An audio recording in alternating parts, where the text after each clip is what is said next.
Welcome to our continuing 2021 educational webinar series. I'm Katherine Short, Partnership Marketing Manager for First Healthcare Compliance. At First Healthcare Compliance, we help you with a comprehensive compliance management solution tailored to your business. A hospital network, healthcare practice of any size, billing company, or skilled nursing facility, and we help manage every aspect of a compliance program, and our training library provides hundreds of modules that are easy to assign and track. As part of our complimentary educational webinar series, we bring you experts from around the country to discuss relevant topics in the healthcare industry. We are so pleased to have Iliana L. shareholder at Polsinelli. Iliana believes good data privacy and security is fundamental to ensuring patients' trust in the healthcare system and to helping healthcare clients succeed in an ever-changing landscape of threats to data security. She is recognized by the healthcare industry as a preeminent thinker and speaker on data privacy and security, particularly with regard to HIPAA, the HITECH Act, the 21st Century Cures Act, and the Genetic Information Non-Discrimination Act, or GINA, the Privacy Act, and emerging cyber threats to health data. For over a decade, she both developed health information privacy and security policy, including on emerging technologies and cyber threats for the Department of Health and Human Services, HHS, and enforced HIPAA regulations through spearheading multi-million-dollar settlement agreements and civil money penalties pursuant to HIPAA. Iliana also focused on training individuals in both the private and public sector, including compliance investigators, auditors, and state attorneys general, on HIPAA regulations and policy, and on good data privacy and security practices. As a CISSP, Iliana works hard to bridge the gap between legal requirements for the security of health data and security industry best practices so that clients can better understand data security issues and jargon. She is excited to bring her extensive experience drafting, implementing, and enforcing health privacy and security regulations and guidance to a practice that focuses on helping clients develop and implement good data privacy and security practices to avoid risk, and helping clients prepare for and recover from emerging cyber threats. Before we begin, I would like to mention at First Healthcare Compliance, we strive to serve as a trusted resource for compliance professionals, and every month we celebrate their hard work and dedication with our Compliance Super Ninja recognition. Today, our team is turning the spotlight on Super Ninja Jean Bassford, Human Resources Generalist at Maine Nephrology Associates, PA. Jean says, "I love working for a medical practice with such a caring staff, both clinical and non-clinical. We all work hard to make things run as smoothly as possible so our providers can give the best possible care to our patients. Congratulations, Jean. Our team is honored to have the privilege of working with you." A copy of the slides is available for download on the control panel. Feel free to submit questions into the question box on your control panel during the presentation. We will address questions at the conclusion of the presentation. Your PAYCOM and PMI CEU certificates will be emailed to you following the broadcast. Your PAYCOM certificate will come directly from PAYCOM, and your PMI certificate will come from our email. There is no need to request either one. Additional CEU opportunities will be available to BC Advantage members following the broadcast. See their website for details. So Iliana, a very warm welcome. Thank you so much for being here today.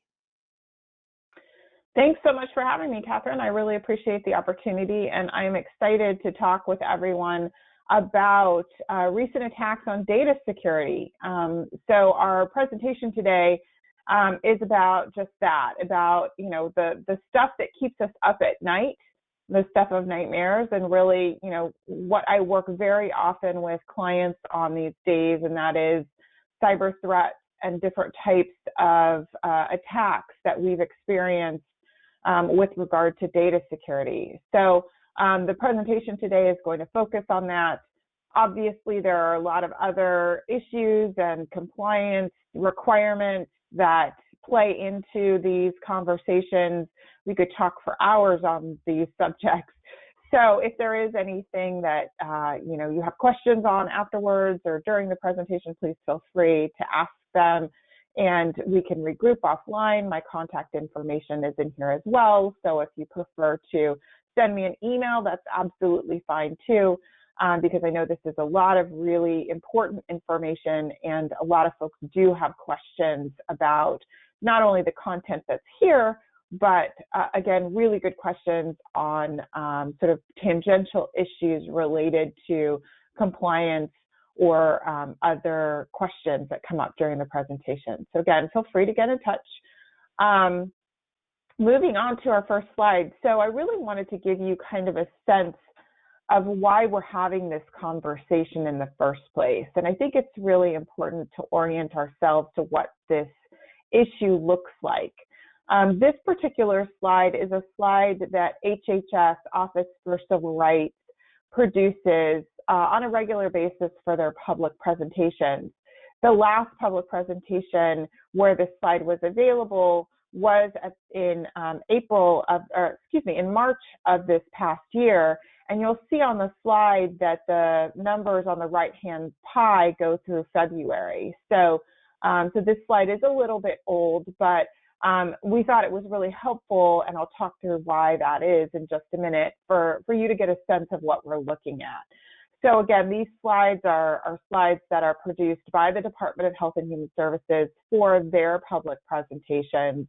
And, I think they're really helpful because they illustrate in these pies the types of reports that OCR is receiving from HIPAA-covered entities and business associates of breaches that affect 500 or more individuals. So as you see at the top of the slide, it says 500 plus breaches by type of breach.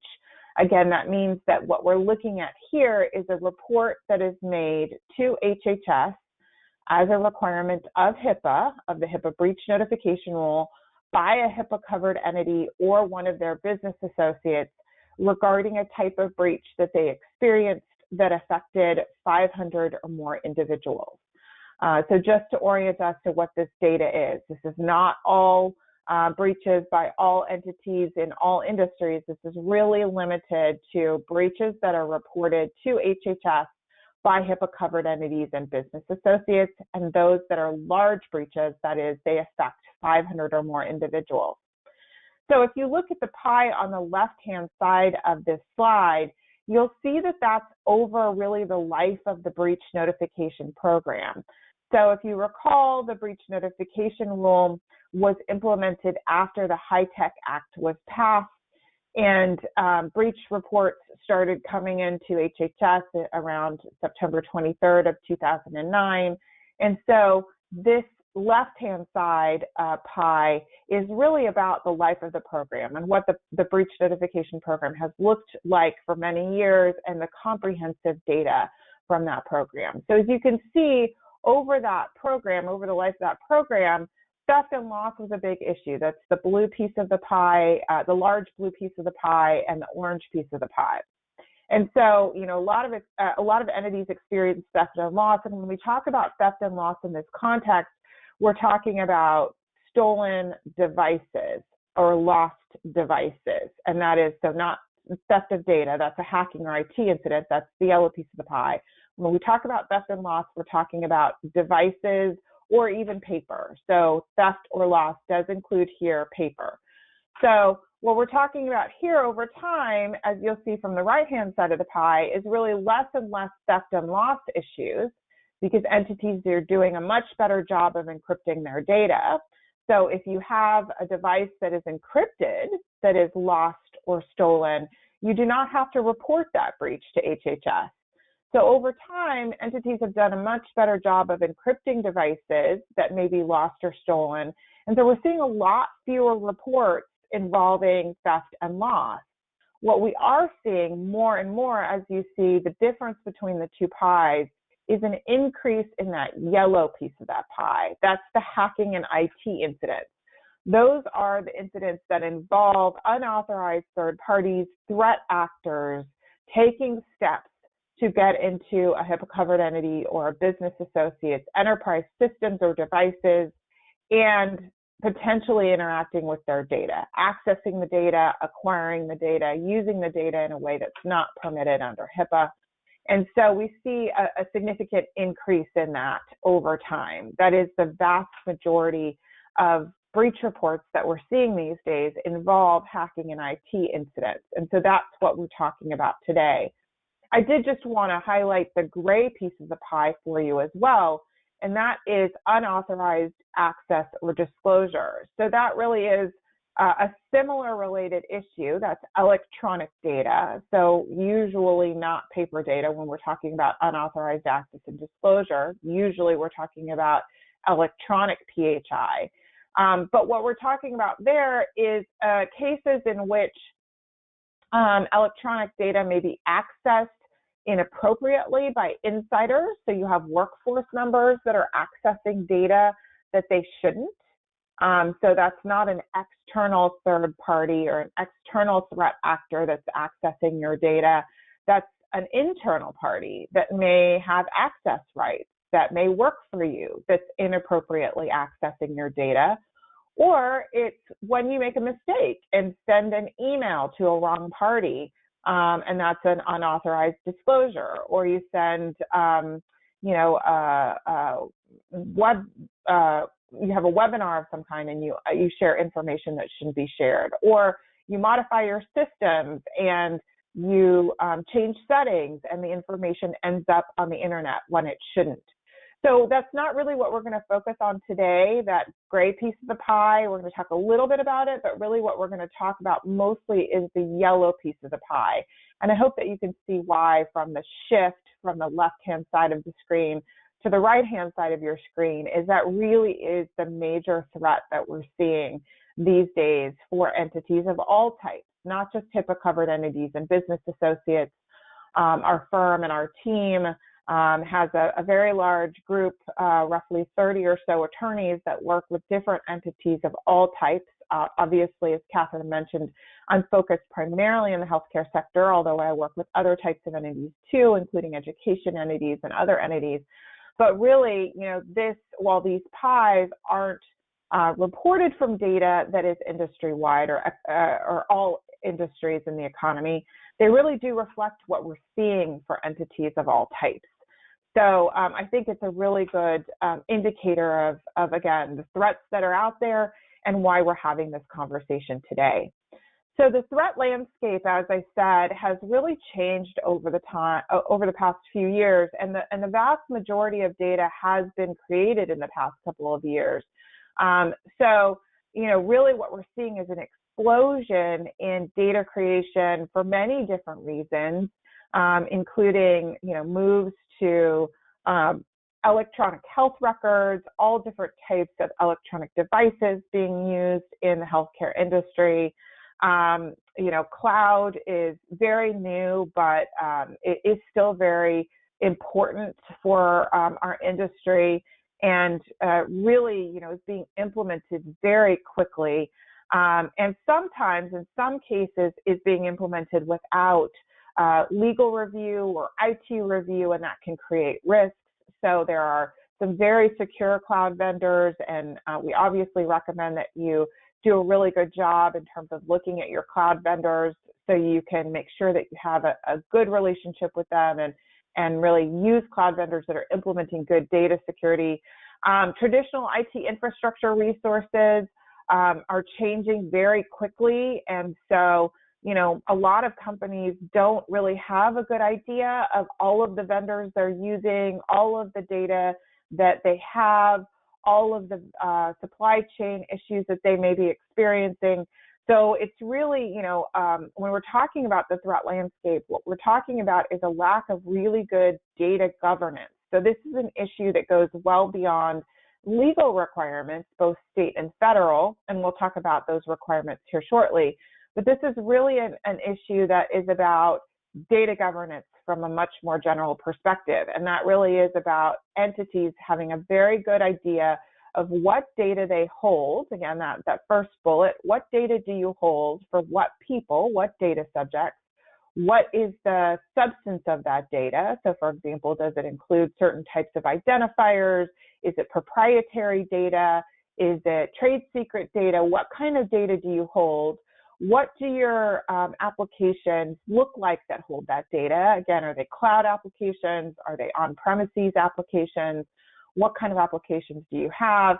And what are the security controls that are on those applications? So really, how have you implemented those applications such that you've reduced the risk to the data in those applications so that you can avoid these types of malware attacks and threat actor activities that we're talking about today? For example, NotPetya was a type of attack that was very new at the time, and it cost several different businesses a lot of money in terms of remediation from those types of attacks. And so that's really what we're talking about today, is these types of attacks that impact all of this data that we have in these new and interesting and important applications. And again, at the end of the day, it's really about understanding what data do you have, what is the substance of that data with regard to the people that it may be about or the subjects that it may be about. How do you protect that data in all of the different types of applications that you use, particularly in cloud applications? And are you prepared for these types of threats that we're encountering, all of these new threats, malware, ransomware, business email compromise? Again, we'll talk about those all during this presentation. So here's another HHS breach slide. Again, similar situation with the left-hand side of the pie and then the right-hand side of the pie. Again, here we're talking about where these breaches occur.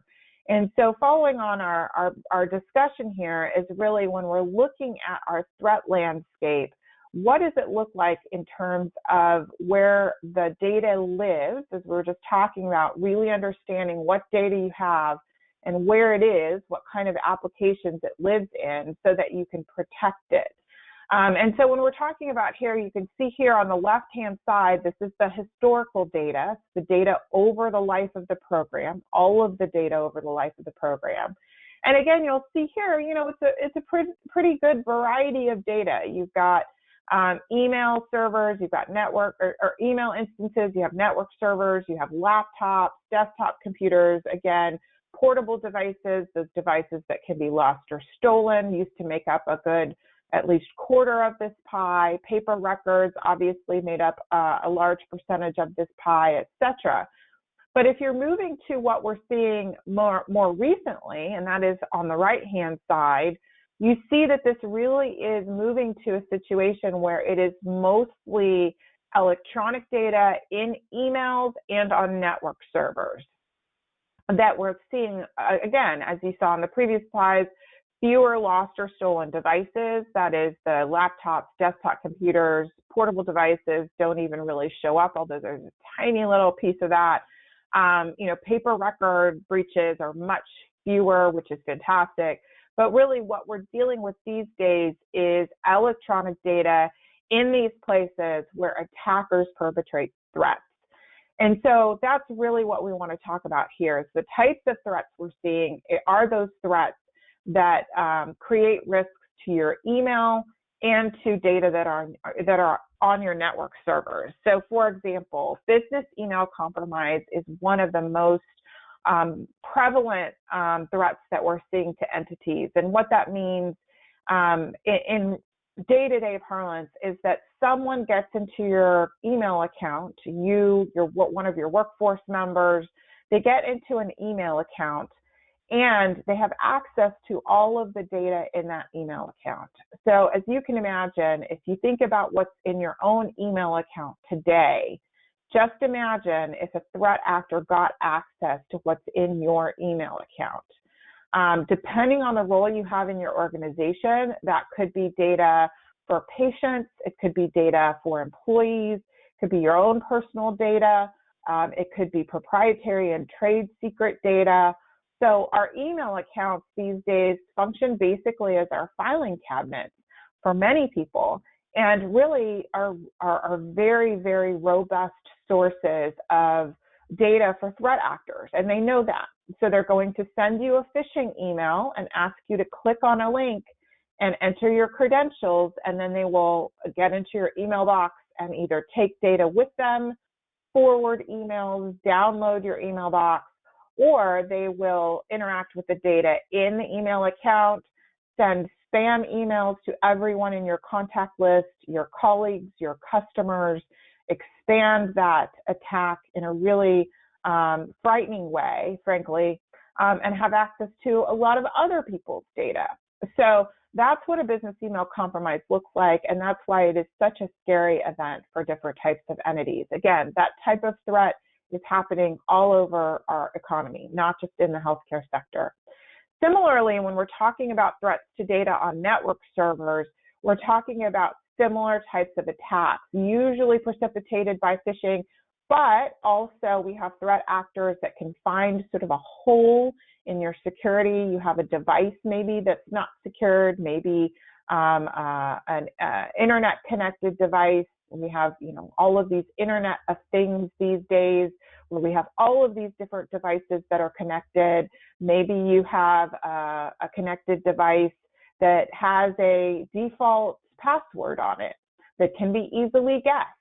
And a threat actor finds that on your network and walks right in using a default password, and then has access to the data on your servers, the data on connected devices, can escalate their privileges and start making changes to your systems, implementing different types of applications to send data out of your network. So these are all very scary events. And that's why we're having this conversation today. So really, again, back to the last slide, understanding where your data is, that is, what data do you have for what individuals about what subjects, and then where does that data live? Is it in your email? Is it on different network servers? And then how is it protected? Do you have good controls in all of those locations so you can appropriately avoid these types of attacks? So this slide, again, is a slide from HHS, and I just wanted to illustrate for you over time, for a certain time period, what this looks like. It's a nice 5-year round number period. So you can see over time that, unfortunately, these types of breaches are not decreasing. They are only increasing, and increasing fairly significantly over time. So we don't think we'll see a decrease in these anytime soon, because the threat actors are generally very active in terms of these types of incidents. So I think what's really driving this, as you've seen from the pie charts we've been talking about, is less accidents, less lost and stolen devices, less paper data being lost, and really more and more of these cyber attacks, of these threats from outside parties. So when we're talking about, cyber threats and our legal responsibilities with regard to these types of threats, what does this mean in terms of, the different areas of jurisdiction that we may be subject to? There are a lot of regulators in this space that are active, and it's important to recognize sort of where you fit amongst all of these different regulators. Obviously, we've been talking about the Department of Health and Human Services. The Office for Civil Rights, again, is the civil enforcement authority for the HIPAA rules. So if you're covered by HIPAA, you're reporting these types of breaches and being investigated by the Office for Civil Rights at HHS. The Office of the Inspector General, though, importantly, has also been very involved with data privacy and security issues over the last several years, particularly with regard to auditing different types of entities, including entities that may be submitting claims to Medicare and Medicaid. And so they are very interested in data privacy and security issues in that office as well. The Federal Trade Commission, of course, the FTC, also has very robust jurisdiction in this area. They have had many settlements, many penalties for entities that don't adequately protect data when they promised their consumers they will do so. And the Federal Trade Commission jurisdiction is very broad. It covers HIPAA-covered entities and business associates in many circumstances. That jurisdiction runs to for-profit entities that are not in the business of insurance. So if you're a for-profit entity and you're not in the business of insurance, you are also subject to FTC jurisdiction. And they're going to be very concerned about what your privacy policies say, the promises that you make to the consumers whose data you hold, and whether or not you're keeping those promises and keeping their data safe. The Federal Communications Commission, the FCC, is also involved in this space, particularly with regard to TCPA, which is a law that really creates protections for robocalls and text messaging. So if you are text messaging consumers, patients, and others, you need to be very aware of your responsibilities under those requirements and to the FCC. The Department of Justice has criminal jurisdiction over many of these issues. So obviously they're very involved in criminal prosecution, including under HIPAA. Just a reminder that HIPAA also has criminal provisions, and the Department of Justice has been increasingly interested in prosecuting individuals under HIPAA as well. So something really to think about in terms of training your staff on those issues too. And then we have the state attorneys general and other state agencies. Again, the state attorneys general have been increasingly active, and they've been very involved in enforcing data protections for the residents of their states. So when we're talking about state jurisdiction, we've talked about all of these different federal actors, but when we talk about state jurisdiction, it's really important to remember that the state law applies to you based on the residents' data that you hold. So it's not based on where your business is located. It is based on the residents' data that you hold.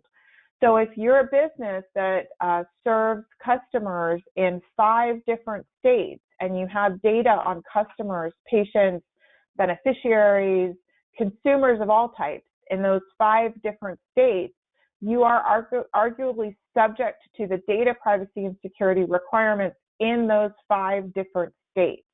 For many businesses, it's all 50 states because they have data on the residents of all 50 of those states. All of the 50 states and territories have data breach requirements, and they are becoming increasingly active with regard to passing laws that have broad consumer protections. CCPA in California is an example. Virginia recently passed a consumer protection law that has broad data privacy and security protections. We expect Colorado to be doing so shortly. So, it's really important to remember that the state laws are important and can really increase your liability in this area, can really create additional issues for you to look at, particularly if you have a cyber incident or cyber attack of some kind and you have to do breach notification. So something really important to remember. Don't forget about your state regulator and make sure that you understand your responsibilities under state law to protect this data as well. Okay, so let's talk a little bit more about what this looks like in a practical perspective.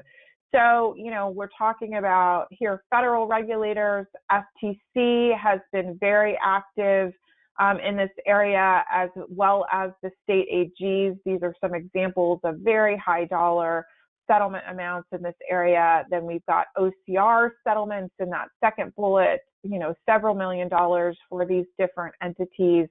And then just a reminder about international law. You may also, on some level, be subject to international law. International law works the same way that state law does.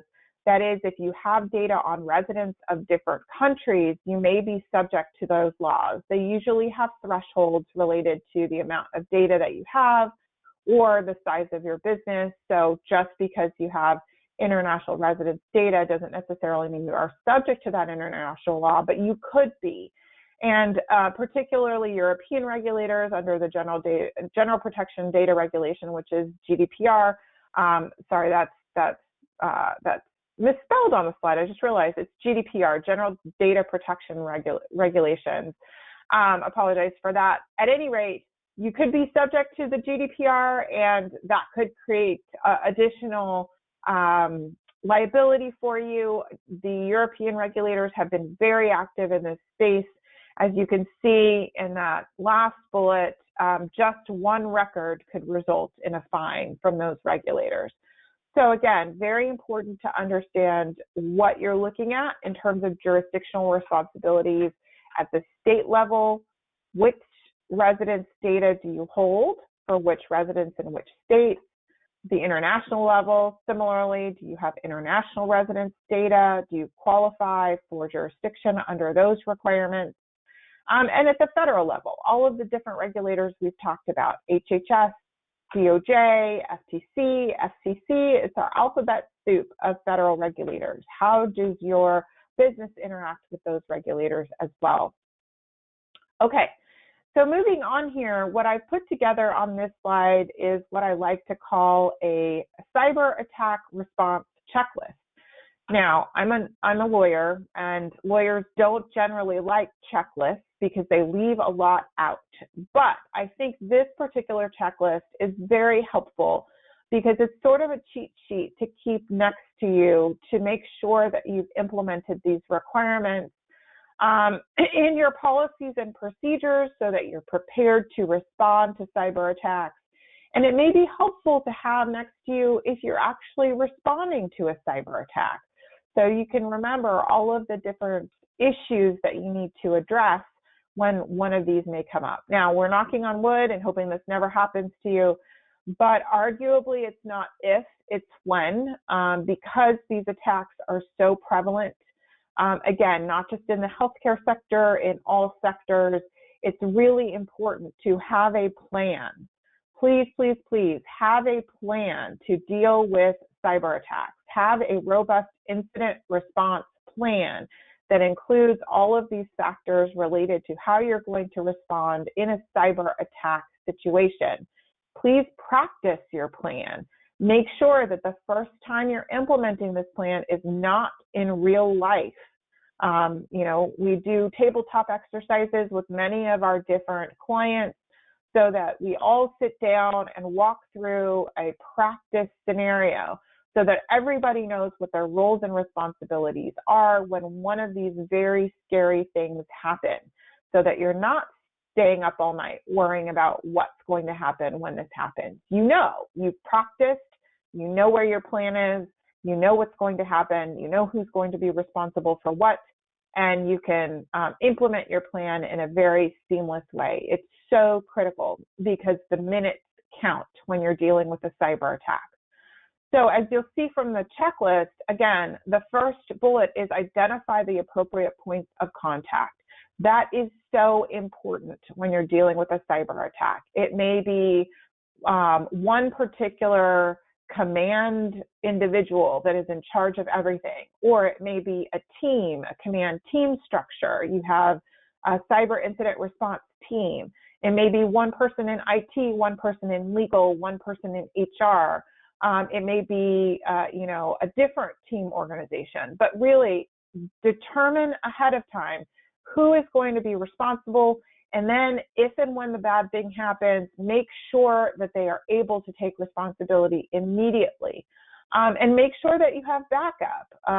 We had a client experience a security incident when their team leader, the head of information technology, was on vacation in the Bahamas. And it took a while for them to figure out who was going to step into his shoes while he was on vacation. These things happen at all times of the day and night, and it's not just 5 days a week when you're not on vacation. So really important to understand your appropriate points of contact here. Then obviously your second step is what I like to call stop the bleeding, because of course I work in the healthcare industry. That is really identifying what is happening. What type of attack are you undergoing? How are you going to triage? How are you going to contain that attack? And how are you going to eradicate that attack? What is happening in your organization? And how are you going to get back to normal? That's what we call that stop the bleeding step. It is so important, however, to remember that when you are stopping the bleeding, when you are identifying, triaging, and containing your incident, you preserve evidence. Nobody should be wiping anything or deleting anything during that phase. You can certainly be what we call sandboxing. That is taking things off your network, isolating devices, isolating programs, isolating systems. Absolutely. You may absolutely need to do that. But please don't delete anything, because we need that evidence to determine what happened and to determine what our legal responsibilities are. So you absolutely should be containing the incident. That is, making sure that you're taking systems and devices offline as necessary to contain the incident and to stop the spread, to stop the incident. But please do not delete any evidence, because it's really important for forensic work to really have all of those pieces of evidence to determine what happened, what data was accessed, what data may have been acquired or taken from your enterprise. And we don't know that without the evidence. If we don't have the evidence, in the vast majority of cases, we have to presume that all of your data was affected. And that means notifying a lot of people. So it is really important that we have the evidence to prove exactly what happened, exactly what data was accessed, for what people, so that we can limit the scope of our legal notification responsibilities. And if we don't have the evidence, we can't do that. You obviously want to engage fairly quickly with your cyber insurer. If you do not have cyber insurance, I highly suggest you consider it. And you want to work with your cyber insurer in these incidents to ensure that you're engaging outside counsel and vendors that are approved by your cyber insurer. So you don't want to immediately jump to the recommendation of your IT friend who may have a brother who helps with forensics. That's not where you want to go. That brother may be very good at his job, but he may not be covered by your insurance. And if you hire someone who jumps in immediately, they may not be covered by your insurance. You also do not want to engage vendors without ensuring privilege protections from a legal perspective. And there is a certain process that you want to engage there because of recent case law involving security incident response and how privilege may apply. So it is very important that you work with legal counsel inside your organization, outside your organization, to really ensure that you have good legal privilege protections for the ongoing investigation, because many of these investigations end up in litigation. So there are very active plaintiffs' attorneys in this space who take breach notification letters and look to sue the entities that may have had a breach. And that is becoming more and more of what this legal response looks like, is dealing with litigation in addition to regulatory investigations. So you really do want to keep in mind that you have to take certain steps to protect the information that's part of these investigations for purposes of legal privilege. You want to determine the scope here with your outside counsel, your internal counsel, your vendors, figure out what happened based on the evidence as we talked about before, really understand what the scope of the incident is and what the attacker did while they were in your enterprise. You want to coordinate with information sharing organizations or information sharing and analysis organizations. And those are external organizations. You may be members of those organizations. They provide resources. They share information. And again, you're not sharing patient data. You're not sharing employee data. You're sharing what are called those indicators of compromise. What type of attack did you experience? How did the attacker get into your systems? Were they using certain internet protocol or IP addresses? Did they perpetrate a phishing attack? What did that look like? So that your peers in your industry or in other industries can benefit from that sharing of knowledge. So everybody can understand, okay, that this is the type of attack that happens in this circumstance. And then this is what works to remediate it. What are the steps that you took that worked to contain it, that worked to eradicate it, that helped you get back online after that attack? You also want to figure out the best time to coordinate with law enforcement. It's really important to ensure that you're appropriately coordinating with law enforcement here, but it has to be really done at the right time, because if you call law enforcement too early and you don't have enough information, it's not really going to be helpful to them, and they want to be helpful to you. And so you need to make sure that you coordinate with your vendors, with your counsel, to involve law enforcement at the right time, so that you get them the information that they need, so that they can help you with the incident itself, or potentially get the bad guy that perpetrated the incident. And then once you've sort of gotten all of that in hand, you really need to take a good look at your notification responsibilities under state, federal, and potentially international law, as we've been talking about. You may need to engage a notification vendor. If you're talking about notifying 100 people, 1,000 people, 100,000 people, 1 million people, that's probably not something that you have the bandwidth to do within your own organization. So it's really important that you engage a good vendor that knows how to do this and can take the steps that are appropriate to verify addresses. You don't want to send notices to the wrong people, to keep track of the notices that you sent, to keep track of your returned mail. Obviously, this becomes a very large effort depending on the size of the incident that you've encountered. And then you want to prepare for regulatory investigations. Obviously, a large part of what we do is help our clients interact with state, federal, and potentially international regulators. And all of those agencies that we've been talking about may be interested in the incident that you had, and you may need to respond to their requests for information. Okay. I don't want to spend too much time on this slide, but again, this is a checklist of sorts to make sure that you have considered all of the technical and legal issues that we're dealing with in these types of threats, in these types of attacks. These are often issues that the regulators highlight because they're issues that businesses aren't paying enough attention to prior to one of these incidents. So you really want to, again, take this list, talk to your internal IT folks, understand how you're implementing these requirements. These are all requirements under the law, but they are also industry best practices. So if you're not doing these things, you should be. So let's just go quickly through this list. Business associate agreements, if you're a HIPAA covered entity or if you're a business associate, do you have the appropriate downstream contracts?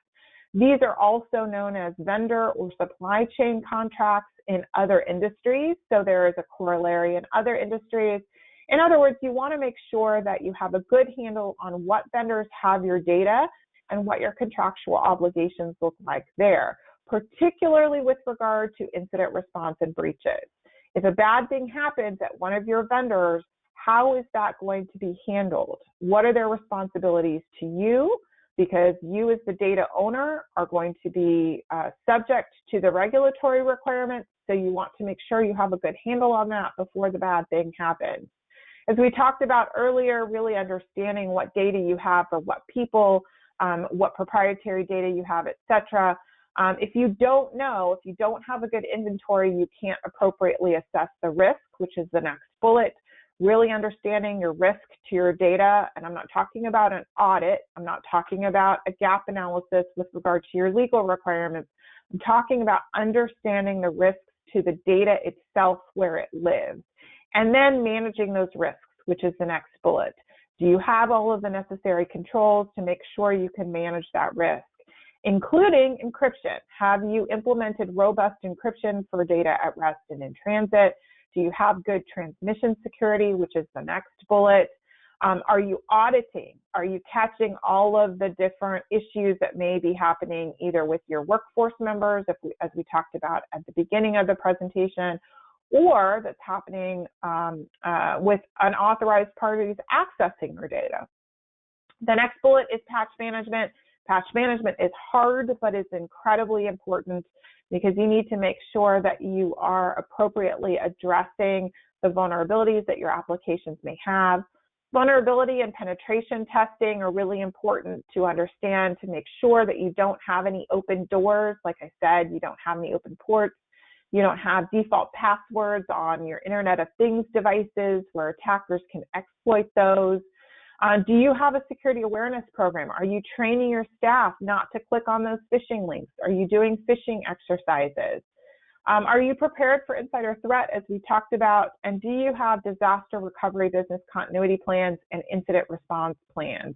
What do those teams look like? Again, who is tasked in circumstances with disasters, with business continuity issues, and with incident response to make sure that you can figure out what's going on and get back up and running as soon as possible? So some of the additional considerations here, we just want to make sure that, again, we're talking about all of these risk issues. DOJ has some, detailed checklists on evaluating compliance programs. HHS has a lot of very robust guidance on its website. So again, just highlighting the issues that we're dealing with on a regular basis, that the federal regulators are very interested in, making sure that you're leveraging the guidance that may be available from DOJ, from HHS. There's a lot of guidance from the National Institutes of Standards and Technology, that's NIST. They have a lot of really great guidance on different security controls that you should be implementing. Lots of guidance out there on how to train your staff. And so there are also entities like the American Corporate Counsel Association, the Association of Corporate Counsel here, that also provide supplementary materials in terms of security lingo. What does the language look like to talk about these different issues? So look for those types of resources too from the organizations in which you may be involved. And, really, finally, we just want to recommend here, again, walking through the different issues that we've talked about in this presentation, going back to our data governance conversation. Do you have a handle on all of your data? Do you know where it is? Is it PII? Is it personally identifiable information for employees or consumers or students? Is it PHI? Is it HIPAA, protected health information for patients or beneficiaries? Is it intellectual property data? Again, trade secrets, proprietary information. Is it other sensitive data? Really, what is your data? What kind of data do you hold as an organization? Where does it live in your enterprise? What systems hold it? What applications hold it? What devices hold it? Where is that data? And really, really understanding that is so important, because every regulator requires you to know that, and they require you to know the risk to your data so you can implement the right controls to protect it. As we talked about also, there are a lot of different laws that may apply to your data. State laws, again, as we discussed, state laws apply depending on the resident's data that you hold. So again, not where your business is located, where the residents that you serve live. Again, that could be one state, that could be 5 states, that could be 50 states. Where do you hold data for residents? And what state laws are you subject to? Similarly with international law, do you hold international residents' data, and are you subject to those international laws? And then, of course, the federal regulators that we talked about. Is it FTC? Is it FCC? Is it HHS? Is it DOJ? Again, alphabet soup of federal regulators, really understanding your legal obligations there so you can implement a good baseline of compliance controls and then build on that as you need to. HIPAA is a fantastic baseline to start from, but you may want to start with GDPR if you're an international organization, or if you may want to start with CCPA if you do a lot of business in California. So really understanding what your obligations look like and where you want to start is so important. Considering the potential risks, again, state law, federal law, international, civil and criminal actions, regulatory actions and investigations that may result in settlements or civil penalties or even jail time for your employees. All important risks. And then again, as we talked about, litigation has just been increasing over time, including both individual lawsuits, single plaintiff suits, but also class action suits. And then as we talked about too, you want to coordinate closely with your counsel, internal counsel and outside counsel, to make sure that you understand your legal obligations, because this is such a complicated area of the law and there are so many compliance responsibilities that it's always good to have support when you're dealing with all of these issues. And of course, if you have any questions at all, you can always get in touch with me offline. And I know that, Catherine is available to you as well. So really great to be in touch over time if that's helpful to you. And we're really glad to be a part of this conversation. Really hope this helps as you're determining your compliance responsibilities with regard to cyber threats and data privacy and security. And we hope this helps you sleep better at night, because you know you'll be prepared if and when you have an incident to respond to.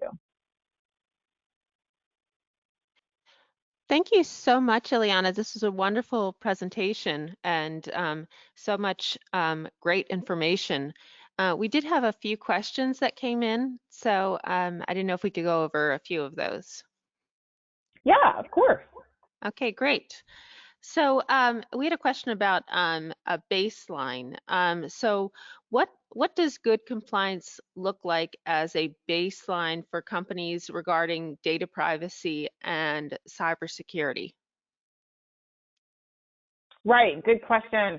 Again, as I mentioned, I think it really depends on sort of the data the business holds, the laws that it's subject to, and really determining where it wants to start from that baseline. So again, that baseline could be federal law. You could be a HIPAA covered entity or a business associate and decide that, implementing HIPAA practices is really what you want to do. You could be subject to international law and you decide that GDPR is the best baseline for you. Or you could decide that a particular state law is the right baseline to include requirements. But all of those baselines are very similar because they all require protections for data security, implementing the appropriate controls that we've been talking about during this presentation. They all require implementing privacy protections and individual rights, making sure that you have robust processes to afford individuals with rights to their data, and they all require breach notification. So on some level, the baseline is going to require, obviously, robust security controls, robust privacy protections and rights to individuals, and then really robust response to breaches as well. Okay, great. Okay, what about, I know you went over some of this previously, but we had a specific question about biggest legal risks for companies in this area. Right, also a good question. So again, that's really kind of in two areas. You have regulatory risk. Again, as we've been talking about, the regulators in this space have been very involved lately in investigations and in settlements and civil money penalties. And those are state, federal, and international regulators.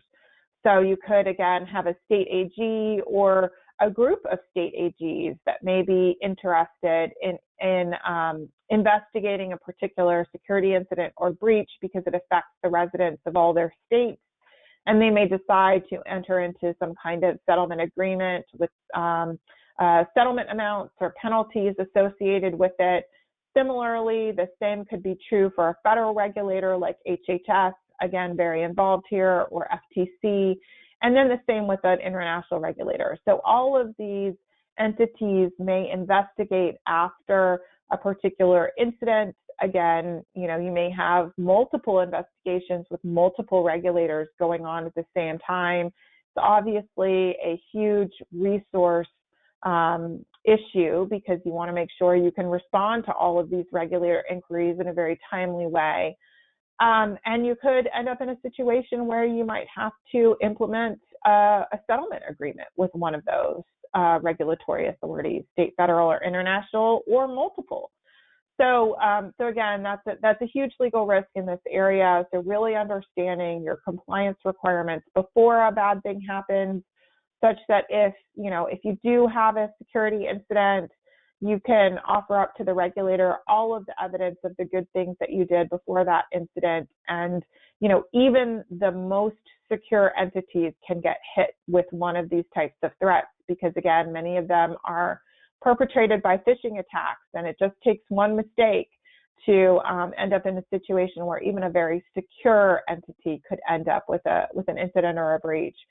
So if you have all of that evidence of good compliance to offer a regulator, it is less likely that you would be subject to an ongoing investigation or some sort of settlement or penalty. And that's why good compliance here is so important. The same goes for litigation. So as I mentioned previously, there are a lot of litigators that are particularly interested in data privacy and security issues on the plaintiff side. So your business could be subject to some type of lawsuit from individuals resulting from a data breach or a security incident. And again, you want to be able to offer evidence of your compliance, that you did everything right, that there was no harm to individuals as a result of the incident. And those are increasingly complicated risk areas as well. So again, kind of two areas of risk, a regulatory risk from state, federal, international regulators, and then litigation risk from individuals who may be affected by a security incident or a breach. Okay. How about individuals? Are individuals suing to protect their data privacy rights? Yes, absolutely. As we were just talking about, this type of litigation takes a lot of different forms. And it could be just one person because, individuals are very interested in this area of law and the protections that are afforded to them under this area of the law. So you could have one person file a complaint with your organization or file a complaint with HHS or the FTC or DOJ. All of those entities take complaints and do investigations as a result of consumer complaints. So, you could end up in a situation where you're dealing with an investigation pursuant to a complaint by an individual. So again, you want to make sure that you have a good process for dealing with complaints in your organization such that you can hopefully interact with that individual before they go to a regulator and file a complaint with the regulator. It's not exactly the same as a lawsuit, but could result in just as much money to be spent by your organization if the regulator takes interest in that complaint that's filed by that individual. Or the individual could go to an attorney and work with the attorney as one person to file a lawsuit under state law. These lawsuits are usually filed under state law protections. Or they could join a class of individuals that may be filing a lawsuit against you because they feel like you have misused their data or not protected their data in a way that resulted in some harm to them. Those are all potential outcomes from individual dissatisfaction with the data privacy and security protections you have in place on their data. Okay. All right, I think we're going to take one more question. Okay, so are government regulators investigating cases related to data privacy and security? And I think obviously we know that they are, but maybe you could expand on perhaps this question. Sure. As we've talked about a little bit already during the presentation, yes, government regulators of all types are very interested in data privacy and security issues. And as I mentioned, at any one point, you could be subject to investigations pursuant to state, federal, and international regulators. So, dealing with the government regulators is very, again, resource intensive. It's important that you have support to do that. A lot of times entities will say, oh, it's just one letter from a government regulator, maybe a state regulator or a federal regulator, we can handle it. And maybe you can. Maybe you do really have the internal team to handle those types of requests. But often what we see is those requests get more and more robust over time. the regulators start asking for more and more information. And at some point, the business decides, you know, we really maybe should involve outside counsel. Sometimes it is more efficient to involve outside counsel as early as possible rather than waiting until those data requests get scarier and scarier, if you will. So, you know, it's important to be transparent. It's important to be cooperative. You know, you really don't want to get into an adversarial position with a government regulator unless you absolutely have to. And sometimes it just has to happen because you don't agree with the position the regulator's taking. That really is last resort. You want to be cooperative and transparent as much as possible so you can get to a good resolution. And sometimes it takes support to do that from lawyers that may be outside your organization that have more experience dealing with government regulators at the state, federal, and international level. So just some things to remember, you know, as you're going through those experiences and you know, trying to get to the best outcome. Okay, great. I think that we need to probably wrap up, but I wanted to thank you so much. Did you have any other words of advice that you wanted to leave with us, or anything else that you might have thought of? Thank you. Thanks for having me. No, I think I would just say, you know, again, it's really important from a compliance perspective. I know it's a lot of information, but it's so important from a compliance perspective to make sure that you have these conversations before a cyber attack or a security incident happens. So again, I would just say, you know, compliance is so important in this area of, you know, threats to your enterprise. And so having a good handle on what your data security looks like and how you're going to respond to one of these incidents before it happens is just key to how you can move forward when one of them does happen. Okay, wonderful advice, because it's almost like when instead of if it's going to happen, right? Absolutely, yes. Every entity will experience a cyber attack of some kind at some point, and it may be hopefully a very minor one, but it could be a very scary one, and so it's just so important to be prepared for it. Right, right. Well, I wanted to thank you again so much for being here, Iliana. So thank you so much. Thanks for having me again. Yeah, thank you. And attendees, please use the contact information in the slides. You don't forget, you can download those with a button on it'll either be on the side of your screen or on the upper panel of your screen. If you have any questions further, you can send those questions to us and we'll forward them on to Iliana. Please remember your PACOM and your PMI CEU certificate will be emailed to you from within 2 days following the broadcast. There's no need to request it. You can register for future webinars or request a demo of our compliance solution on our website at firsthcc.com or call us at 888-543-4778. And thank you for joining us.